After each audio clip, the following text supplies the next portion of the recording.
Epstein फाईलमधून तुम्ही आत्तापर्यंत काय काय ऐकलंय? जगातले सगळे राष्ट्रपती, व्यावसायिक सारखे शक्तिशाली लोक तिकडे मोजमस्ती करायचे, लहान मुलींचे शोषण करायचे, त्याच मुलींची अवयव चरबी खायचे, मळमूत्र खायचे. पण विषय इथेपर्यंत मर्यादित नाही.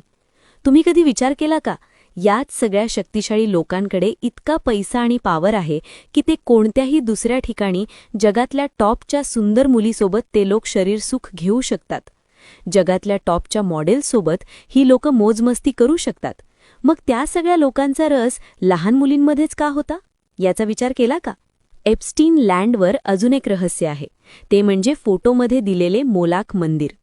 हे मोलाख प्राचीन ग्रंथामध्ये जितके दैत्य होऊन गेलेत त्यामध्ये सगळ्यात ताकदवर राक्षस आहे. एप्स्टीन फाईलमध्ये एप्स्टीनच्या बँक अकाउंटचे नाव बाल आहे. बाल म्हणजे एका राक्षसाचे नाव आहे, ज्याचा उल्लेख कुराण, बायबलमध्ये सुद्धा झालाय, ज्याला ईश्वराचा दुश्मन म्हणले गेले आहे. या मोलाख टेम्पलमध्ये प्रवेश करण्यासाठी स्वतःचा धर्म सोडावा लागतो. त्या प्रार्थनास्थळी प्रवेश करताना तुम्ही ज्या धर्माचे आहात त्याच्या ग्रंथावर पाय ठेवून मध्ये प्रवेश दिला जातो. म्हणजे गीता, कुराण, बायबल अशा ग्रंथावर पाय दिल्यावरच मध्ये प्रवेश मिळतो.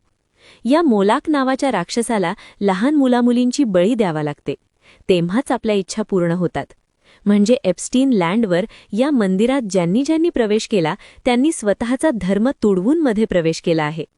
एप्स्टीन लँडवर हेच सगळे राष्ट्रपती, व्यावसायिक त्या लहान मुलींचे शोषण करून त्या मुलींचे या मोलाख नावाच्या राक्षसाला बळी द्यायचे, त्यानंतर त्याचे मांस, मळमूत्र खायचे. अघोरी लोकसुद्धा कर्ण पिशाचिनीला साध्य करण्यासाठी स्वतःचे मळमूत्र अंगाला लावतात, त्याला खातात सुद्धा.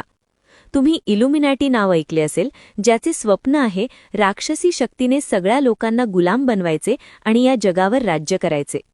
इल्युमिनॅटीला जस्टिन बीबर, हनी सिंग वेगवेगळ्या देशाच्या राष्ट्रपतींनी त्यांच्या इच्छा पूर्ण होण्यासाठी पूजले आहे. एका पॉडकास्टमध्ये स्वतः हनी सिंगने इल्युमिनॅटीचा उल्लेख केला आहे. यूट्यूब सर्च करा, सगळी माहिती मिळेल.